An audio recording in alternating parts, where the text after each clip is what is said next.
welcome to episode 100 of How About the Huskies, the big 100, triple digits. As always, I'm your host, Connor, joined by Matt and Andrew, and this episode 100 could easily be a very upsetting episode based on the game that just happened, but luckily the Huskies were able to pull it out. A tough road win over a solid Texas team in the SEC, 76-65, a game that probably shouldn't have been as close as it was at 11 points. The Huskies led by as many as 22 in that first half and just completely dominated. They took their foot off the gas a little bit, I feel like, but that's also credit to the talented Texas scorers to really will back into the game. We're recording this pretty much right after the game, recording it Sunday night, which we usually don't do day of, so this should be pretty interesting. What was your guys' thoughts from that game? Because personally, for me, going in, I had the mentality it's a road game against an SEC team, and we haven't proven too much against top competition outside of that Baylor game. I was thinking there's a chance we might drop this game, but clearly I was wrong. This was definitely a game that, felt more like normal for UConn fans and for the team. Their sets were pretty effective. They didn't really have to impose their will on the other team in order to win this game. Everything kind of came naturally, and I feel like that was the first time this season that we've really been able to feel that. And I mean, the box score also said the same thing. Our top guys, Karaban and Ball, are top scorers. I mean, that you expect that, but guys like McNeely, guys like Diarra, guys like Sampson, they had good games, but at the same time, they didn't have to bail us out, which I thought was great. We didn't need 30 from McNeely to win this game, and I think that that's a very positive sign. Yeah, it was just another great team win. Texas obviously is not the powerhouse team, that everybody thought they were going to be this far. They're 7-1, but have not necessarily. I'm not going to say it's not respectable, but it's not your best 7-1 record. And I feel like they kind of that point was shown today because they really couldn't hang with us. Their bigs were getting bullied pretty bad, and we did have some stupid fouls. So even our guard play, they couldn't really defend them. So I feel like they did get exposed today, but we're right back on track. And it's almost as if a 3-game tournament, 3 games into the season, where you couldn't practice doesn't matter in the grand scheme of things because guess what? We can practice now and we've worked on all of our issues that were in Maui. So it's just, I like to see the people that overreacted kind of coming back down to earth a little bit. Yeah, thankfully, I'm not even going to double check because I know it. There's no NCAA tournament games in Hawaii. The Huskies are undefeated in the continental US so far this season. But yeah, to your point about the guards, I feel like we didn't see too much depth from the Huskies today, which is something that we've kind of seen more of in past games this season. We had 4 players play at least 33 minutes in this one. Alex Karaban, his first game back from missing a couple, played 39. He only sat for probably less than a minute. That's probably 39 and change. I'm just looking at the ESPN box score here. Hassan Diarra, 35 minutes. McNeely, 35 minutes. Solo Ball, 33. The center position was broken up, really broken up. We'll talk about that in a few minutes here. But were you guys surprised at all? I was personally thought we'd see a little more Jaden Ross for his length and his activity. Jalen Stewart, Aiden Mahaney after the game he had against Baylor. He didn't take a shot in his 6 minutes. Just what was your thoughts on that? Yeah, it's definitely surprising for this year's team, but I feel like over the past few years, we talk about it a lot. We've been pretty spoiled with all the talent on the team. When you don't have NBA players coming off the bench, this is typically what Hurley does if you look back to our first few years in the Big East, not counting the past 2 years, of course, but we would typically trim the rotation down to 7 or 8 guys when we headed into tougher contests, and this just looked a lot like that. I wouldn't really worry about it. There's no real concern. It is definitely a little surprising, but I'm not really surprised.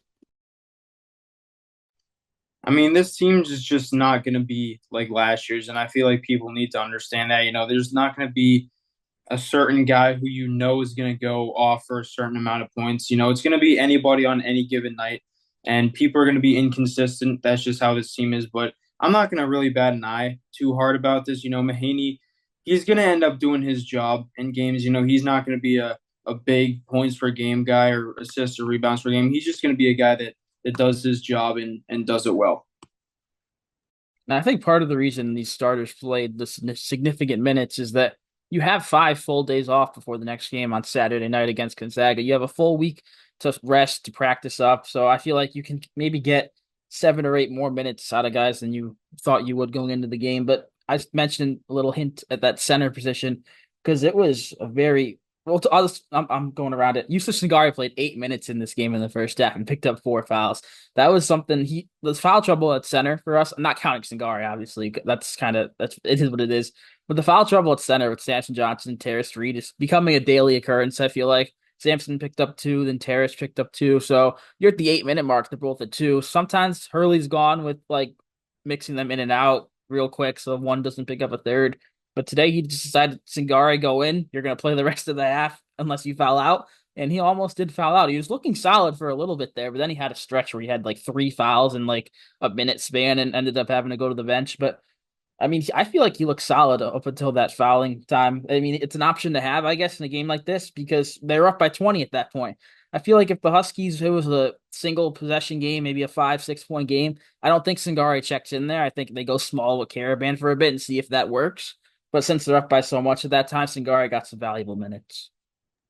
And Singari definitely looked like a player who just hasn't had much playing time. It seemed like he knew, what the kind of system and strategy was, but just, maybe having a hard time putting the product out there on the court. So I feel like maybe in a way this is Hurley just trying to get him more acclimated to the system, knowing that he has two guys who cannot stay out of foul trouble. And if so, that would be a very good idea. I think that Hurley's plan was to have him out there just for the reason he was. I think it was just to give the guys that were in foul trouble a rest. And because you're up by 20, he's obviously developed enough that he can play. We saw him play in some games last year. He played a lot in the St. John's game and in the Empire Classic too. So he can play. But the 4 fouls, I feel like were kind of just like goof fouls, but it was kind of funny to see him in there that early. But he did like in general, he played pretty well. But yeah, the fouls are just a disaster for the center position. Yeah, it's funny, especially since you win the game in the end here. Dan Schillman go, that'll be the fourth on Singare, like in the first half. That's just something you don't see every day. But yeah, to your point, Matt, it's one thing to understand the plays, which clearly he does. It's another thing to actually go through the motions in a real game environment against guys that aren't your own teammates, like in practice. So he looked a little raw there, but he had some nice box outs. He had a nice rebound, I think. Just overall, he didn't really probably expect to play in this game, but he produced when he was in there. The other centers, they produced they were in there. They each scored 12 points. Sampson, 6 of 7 from the field in 14 minutes. Terrace Reed, 6 of 8 from the field in 17 minutes. So that's 12 of 15. That's 80% shooting from your centers in 31 minutes. The two main centers, I should say, 24 points. That's something we really were questioning going into the year. What's the offense going to look like at center? Because Karaban, McNeely, actually after that URI game, we knew solo ball was going to be a thing. We weren't sure what the offense was going to look like at the center position, but if they can each go for double figures like that against a solid Texas front court, Caden Shedrick didn't have his best game, but he's a guy who's been around. He was on a really good Virginia team a couple years ago. He's been at Texas now for 2 years. He's not any just your ordinary big man. He's one of the better ones in the country. For those guys to do that against him, it's really impressive. Samson continues to have a little bit of a hard time on the boards, only one rebound in this game, but I really have no complaints other than that. He put together a pretty solid performance. If he could do that every night, that would be fantastic, especially with guys like McNeely and Karaban combining for 20 rebounds. I mean, it's not really a problem. Terrace came in off the bench, had five in his 17 minutes, 12 points, very effective. Like I said, I mean, if these guys could do this every night. Yeah, and to your point, if McNeely's getting 9 rebounds and Caravan's getting 11, we can live with Samson getting one. If I were to tell you at any point this season, Samson Johnson would get one rebound in the game and we'd out rebound the opponent by 14, I feel like you wouldn't believe me. He's our starting center, but other guys step it up. Also, playmaking. Hassan Diarra, we haven't really touched upon him yet. He had a career high 11 assists in this game. He had 5 points, 1 for 5 from the field. He wasn't really out there to shoot and score today, and he knew that. But 11 assists is his career high. I believe they said on the broadcast he never had more than 7 in a game before this one. So that 11 is really impressive. He kept on finding those centers. That's where he got a bulk of his assists. I feel like just dishing it down low. Some nice cuts, a lot of great cuts overall for the Huskies today. Solo Ball had a nice one in the first half. Baseline, Karaban had some. Samson actually had a couple nice cuts. One of his dunks was really good with just cutting from the 3 point line. Just the cuts. That's where I'm at right now. I mean, yeah, it's just now at this point in the season, we've kind of figured out the positions in the starting lineup. Hassan is the true point guard. He's the point guard. We have a lot of guards on this team, but he is the point guard. I mean, he's a facilitator, made some fantastic passes on a lot of fantastic cuts, but solo ball is kind of becoming the Jordan Hawkins type guard. But yeah, Diarra's playmaking today was just unbelievable. I mean, 11 assists is just it's unbelievable, and his knowledge of where people on the court are. He made a couple mistakes. The lob to McNeely ended up kind of being a laugh, but at the same time, like that pass was just so far behind him, and he was wide open. Obviously, we wish we could convert that, but he played fantastic today. He's the point guard of this team. And I do kind of want to point out just how different this team is from the past 2 years. We don't have that point guard to kind of come in and bail us out scoring wise or to, take over a game. But I mean, we do have very effective point guards. Haas is, once again, one of our most important players this time in an even larger role. And even though he didn't see the floor tonight, Mahaney, I'm sure as the season goes on, will, kind of, he won't be a total disappointment. He's a great player, but I just think that kind of going with the motions within this team. And I feel like Hurley is learning a lot too as the games go on. He, hasn't had to really deal with, not having a all-American point guard the past few years. So I'm sure that this team will continue within its stride. I'm very confident going into Gonzaga and throughout the rest of the season. I feel like it was an instance of going with the hot hand. The hot hand just happened to be the whole starting lineup. Terrace played a little bit more than Sampson down the stretch there. But yeah, Mahaney only 6 minutes. He didn't do anything really wrong per se. I believe he had a turnover, maybe two, but I feel like Hurley just decided if he's not going to have it, why even play him? Especially when you have this long break coming up, you can get 35 minutes out of a guy like Hassan Diarra, no problem. And in those extended minutes, he produced 11 assists. Liam McNeely's a guy I want to talk a little bit about as well. He played 35 minutes as well. He only took 4 shots, 2 for 4, 1 for 2 from deep. We mentioned the 9 boards. He had 3 assists, just 7 points. But I feel like him taking 4 shots is kind of important because he didn't look like frustrated at all. He wasn't getting his looks. He wasn't forcing any shots when he got the ball just because he wasn't getting his fair share. He's the guy who's led us, especially in that Baylor game. He led us in points. He led us to that victory, essentially. For him to kind of take a backseat role to a guy like Karaban and Ball this game, I feel like it is something that he can really learn from because we're not going to need him to be the guy to score 15, 20 every game. We won comfortably on the road in the SEC against an SEC team with him scoring 7. So really important there. And we didn't really touch much upon Solo Ball. 16 points, once again, double figures. That's something I've said it every episode. He's going to get double figures every game. He's done it every game. As John Rothstein says, and a lot of people don't like, there's so much Delonte West in Solo Ball. A lot of people don't like that comparison. I don't remember Delonte as a player, but I trust John Rothstein. But I don't know. That was just funny because I see people complaining on Twitter every time he tweets that. Don't make that comparison. But you guys got anything else from this game? I feel like that Delonte West comparison is pretty accurate. Not necessarily just a spot up shooter, but I mean, if Solo Ball ends up being Delonte West is an NBA champion. So I mean, it's in tough times now for him, but overall, Delonte, not a slouch. Yeah, a lot of people not remember, they know him for who he is right now, and they're just picturing Solo Ball as that, I guess. I don't know. I did say anything else. I do have one more thing. I want to shout out Trey Johnson on Texas because that dude, we talked about him in our preview, how he very well could be a top 5 pick in the NBA draft. I mentioned that we've played a lot of those over the past few years. I feel like he proved that today. He was balling out. I feel like every shot he took, it was going in, and there were some really tough ones. Hassan Diarra was guarding him pretty well. And it wasn't like he was blowing by or anything. He was taking these contested shots. There was a couple of threes he took that were kind of ridiculous. Like, why are you taking that? But he also took some ridiculous threes that went in. Just overall, I was really impressed. I said this to you guys in the group chat. I was kind of happy that Texas doesn't have any good players, really outside of him, because there would have been a rough game. They do have Arthur Kluma, who had a couple of threes. He had 9 rebounds, a guy we've seen at Creighton. But yeah, Texas, they're ranked 28th if you want to go technical, looking at the receiving votes. I feel like that might be a little high for them. Like you said, Andrew, some of those not 7-game winning streak may be a little bit fluky, but who knows? It's still really early in the season. And I would pay a little bit of attention to that Trey Johnson performance because in our preview, I mentioned that we either are going to try and just let everybody else beat us or just let Trey Johnson beat us. And that's kind of where it went today. Trey Johnson and Arthur Kaluma combined for 44 of their 65 points. That kind of, I think, showed the game plan there. Is that Hurley said, let's just let Trey Johnson get his and we'll figure the rest out. And honestly, that just seems like the way to go. And I think that's the way that we've kind of been moving the past few years here. So maybe that success continues. Yeah, there's definitely some prolific scorers in the Big East. You look at Cam Jones and Eric Dixon. I feel like you'd almost use that example of Villanova and Eric Dixon. Nova's not that good.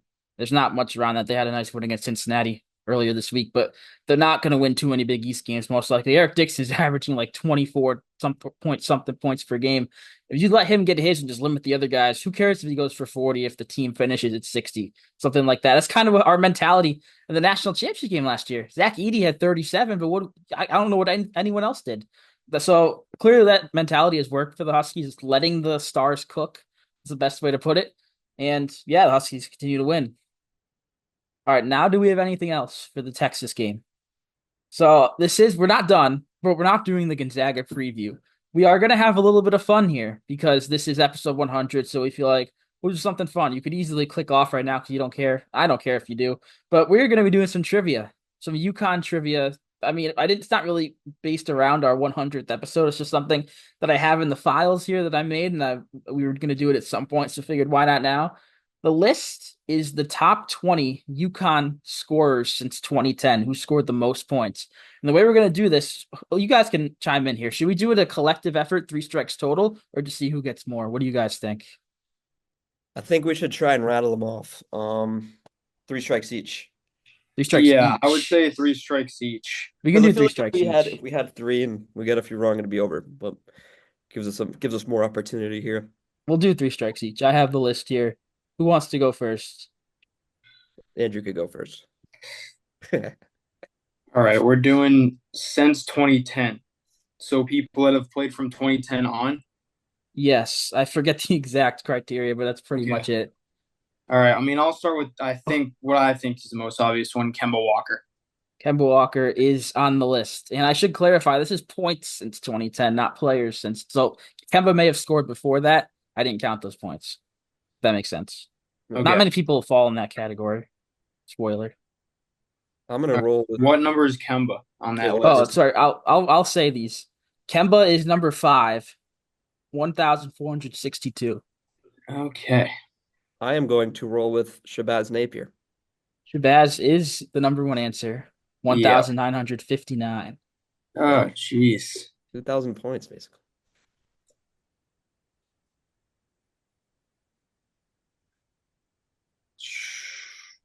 I feel like stupid, but it's hard like not like doing the whole since the 80s. It's hard from doing just the It's also from like 2010.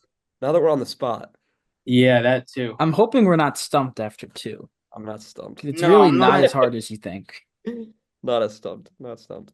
I mean, I feel like he just got 1,000 today, but I feel like Caravan's got to be on there. Caravan I did count today. I believe the math Yeah. is right when I did it. He is ninth at 1,013 points. I'm going to roll with good friend of the show, Ryan Boatwright. Matt is just going down the list. Boatwright number 2, 1,786. Vital is on there for sure. Vitale going down the list. He's number 3, 1,735. Adama Sanogo is definitely on the list. Adama is he on the list? He's Definitely. 7th on the list. 1,268. So how many? We're doing 20? I have up to 20, and Okay. I just honestly looked at like Basketball Reference. I could have missed a player, but I don't think I would because it's not that long of a time period where I Okay. would just miss one. But we're going to 20. All right, give me Jalen Adams. Jalen is 4, so we have the top Yeah. 5. We're going down the list here. Jalen's at 1,706. We have 6 of the top 7 and number 9. You said Gilbert? No, I said Gil- Vital. Oh, I'm gonna Gilbert go was. with. I don't believe Gilbert's on the list. I don't have him here, so Well, I haven't that's a even. strike for Matt. I know I hadn't even said his full name. I hadn't What even is said his Gilbert full name. at? I haven't even said his full name. I actually said Amita Brima. I'm just looking up Tariq Gilbert points because he could be on here. I could have missed him because I don't have him in like the just missed category because I have like 4 names that are like you might say. Yeah, fair. Tariq Gilbert at UConn scored. He should be in the just missed. He's probably the first guy off, honestly. He's at 656, if that's a hint. So he's off of it? He is off of it, Okay. but like probably the first guy off. Give me that strike. I'll take the strike. It wasn't really an offer, but I'll take Okay. a strike. So Tristan Fine. Newton. Tristan Newton in just 2 years? Yeah, he's 10th at Yeah. 995. If he's on the list, then Donovan Clingan is on the list. He didn't score as much in his 2 years, but he is number 19 on the list at Wow. 724. All right. So then my gut tells me that Hawkins is also on there. Hawkins is on there, a few spots ahead at 16th, 755. Jesus. So what? How many do we have? What like where are we? You have gotten numbers 1 through 5, Yeah. 7, 9, 10, 16, 19. Okay, so we're kind of getting tight here. We're getting close. It was just one strike for Matt. All right. Give me man, those teams from like 14. Give me Daniel Hamilton. Daniel Yeah, Hamilton that's a is good one. Yep. 14th Yeah, on the I list at those 831 points. 2015 to 2020 is like stumping me so hard. There should be some outliers there. Yeah. Like I want to say Cam Spencer, but I just know there's no No shot that he way. did it There's this no season. way. Unfortunately, Don't it's say just Cam one I'm not even season. gonna look. He didn't Um, have to. I no, I Don't that say was not my answer. I know he's on. I wanted to say that.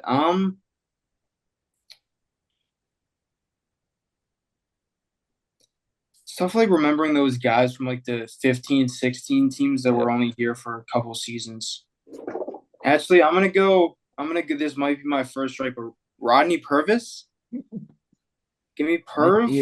He's sixth on the list. I don't know why Yeah, you're that I confident. was. Yeah, I was gonna say. 1,301 points in a Husky uniform. Okay. All right. Is Josh Carlton on this list? Oh, good lord. Josh Carlton nestled right above Donovan Clingan at 18th. Jesus. Andrew doesn't have any strikes yet, though. RJ Cole is he Oh, on? he definitely RJ I is. Cole is between Daniel Hamilton and Jordan Hawkins at 15th. Yep. Yep. Definitely is. So we still need 20. You Then there's need a few. 8, 11, 12, 13, 17, 20. Oof. All right. I'm gonna go a little funky here. Hit me. Actually, there's no way, actually. There's no way.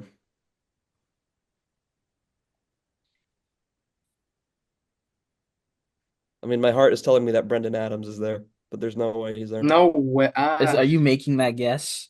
I'll make that guess. I don't even know how many he has. It's It's not that okay. many though. I just figured he was there for a few years, so maybe he just put him up. He's But probably there if we counted whole careers because he balled out at G Dub, yeah, but but no. it's a shot in the dark. We're getting kind of close here. Andrew, name two in a row.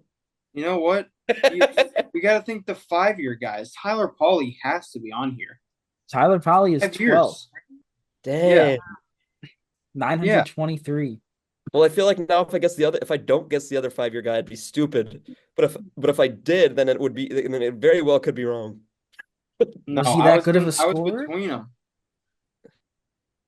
I will say, Matt, you said a name, but like not as a guess, and the name's right. Amita Brima? Yeah, Okay, I'll roll with Brima. he's 13th I'll at roll with Brima. 895. I have two strikes. So then what Connor just said is that Isaiah Whaley is who I was thinking he's not on there. He could be. I Could be. said it in question Screw form. it. Did he score Give me enough? the wrench. Give me the wrench. I mean, somebody's got to be 20th. It's Whaley. Yeah. 706 Yep. is the bar to get on. You're 706. missing. Wow. You're missing 8, 11, and 17. I don't think you'll get 17. 11, you'll get to. 8, you're not thinking the right way, but you'll get to. 8, 11, and 17. We're not thinking the right way. What does that mean? That's how I phrased it without you Did he score a without giving thousand? away. Did he score 1,000 Yeah. points in a season? No. Who are our most recent 1,000 point scorers? I mean, Alex Joey hit a Karaban today 1,000. against Texas. Joey hit 1,000, but he didn't get him with us. Most recent might not be helpful here. It's old. Should I Dang, give man. a hint? I'm going on my third strike. Can I Should I give defer? a hint? Can I defer? He has 3 strikes left, and I only have 1 left. Wait, you're on your. I'm on my last strike. You want to pass? We each get one pass. I'll pass. Okay. So then give me Tyrese Martin here. Tyrese Martin, I don't have here, but he's another I'll double check. I just don't think he scored enough. I was thinking of him just because those last few years here. I could very well be wrong. He's at 620, which puts him under Gilbert, so he's not on. Yep. Shoot. Oof. Gilbert played like 4 full years here, and he only He had played like like one full year in 4 years. Do you want a hint? I'm willing to give a hint. sure, we'll take a hint. Out of the three players remaining, the last time that any of them played, I believe, was 2016 For UConn or just in Okay. general? for UConn. Okay. Okay. Wow. All right, man. I mean, I'm kind of gonna go. Oh, DeAndre Daniels. DeAndre Daniels Let's is go. there. He's the one that I knew you'd get to. Not the Yes, one that I knew you'd get to, but you were thinking wrong. Just the one I knew you'd get to. DeAndre Daniels. Okay. You're still missing number 8. Did number 8 play with DeAndre Daniels? He might Guys. have. I have someone in mind. Guys. Matt. God. Jeremy Lamb. Come Jeremy on. Oh Lamb man, what is the hell God number is 8. damn. all the ghosts, Oh, bro? God damn. It's Jeremy Lamb. Yeah. The ghosts are Jeremy Lamb, screaming for Oh, this gosh. game. 1060. So all that's left is number 17. Can we come together for this one? You Yeah. can. Well, you've been together the whole time. Well, I guess, but maybe me and Andrew can combine heads here. Number 17, and he played from 2010 to 2016. Well, he played in part of that. Okay, my thought, I'm not guessing this, Andrew. I'm just proposing it, was Niels Giffey. That smirk on his face definitely means that's him. Yeah, I think that's Are you yeah, I'm are you gonna guys go with making the him. guess? Let's make the Yeah. Niels Giffey guess. Yep. Niels Giffey, he's listed here. He's Okay. listed at 640 in the category of players you'd probably guess that aren't correct. Oh, That's okay. why I smirk. Okay. Can we get a year or a number? A number. Or maybe something that he did that was notable. Yeah. Something that he did that was notable. I mean, he won a national championship, Okay. So he was Okay. Here we go. I bet he was on 14. I'm just, possible. just trying to think. They had Shabazz, they had Boatwright, they had Daniels, they had Giffey, they had Brima, they had Samuels. That's how you guess? No, He played no. like 1 year here, I Yeah, think, or I'm maybe two. just trying to think. Like, dude, like it's crazy. Like everybody watching's just like yelling at us. How do you not know this? How do you not know this? This dude scored nearly half of his points in his freshman year and played 4 years here. Okay. 321 of his 750 came as a freshman. Do you have any idea, Andrew? No, I'm trying really trying to think. He won a natty and he was great as a freshman. We don't know if it was 14 or 11, but I doubt it was 14 since we rattled off all the Well, you starters. can use context clues because I said these players, the latest one played was It's 2016, 2016. and you know that's not DeAndre Daniels or Jeremy Lamb. Yeah. Oh wow. Yeah, you're right. Oh yeah, that's smart. That's a little too smart for me. Helping you out there. Well, Wait a maybe minute. his career high will help. So he played in 2014. He He could have been did. hurt. And then he finished in He had 2016. his career high in one of those very popular Maryland Eastern Shore games where he dropped 22. We just talked about it too. Oh,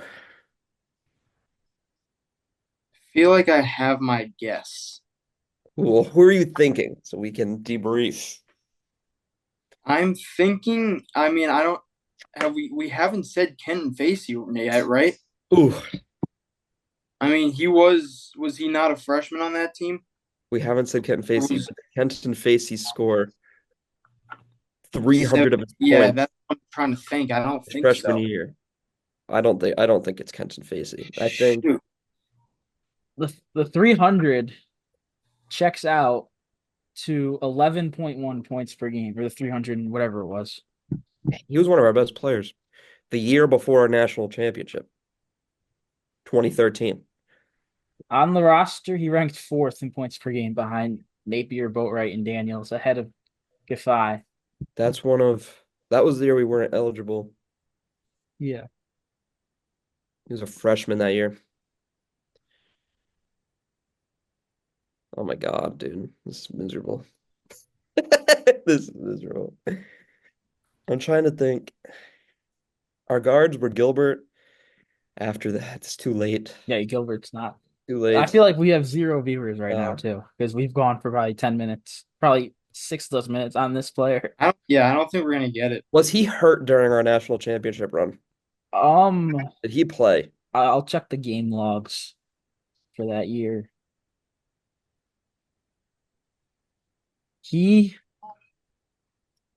I don't think he was hurt. I just don't think he played because Oh my he God. played 3 minutes in the round of 64, 10 in the round of 32, one in the Sweet 16, three in the Elite Eight, did not play after that. It can't be Tyler Olander. He was there in 11. No, But I was thinking maybe I feel like he did have a good freshman year, honestly. Can't be Tyler Olander. Um, dang, bro. I knew this one would stump you. Is he I American mean, I born? got nothing. Is he what? Is he American born? He's born in Brooklyn, New York. Ugh. I feel like one out of every five UConn players is from Brooklyn. Yeah. Um, this is gross. This is really gross. He didn't play in that tournament, but he was pretty good a few years prior. 1 year prior. Oh my God. Like I can't give up. I can't. I can't just give it up.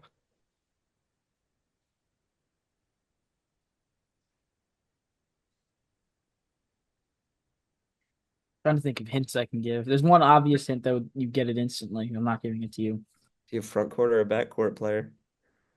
His height is 6'6". Dude. I'm just looking at his profile. He's 6'6" from Brooklyn. I feel like that's half of the He earned his bachelor's degree in economics. Smarty pants.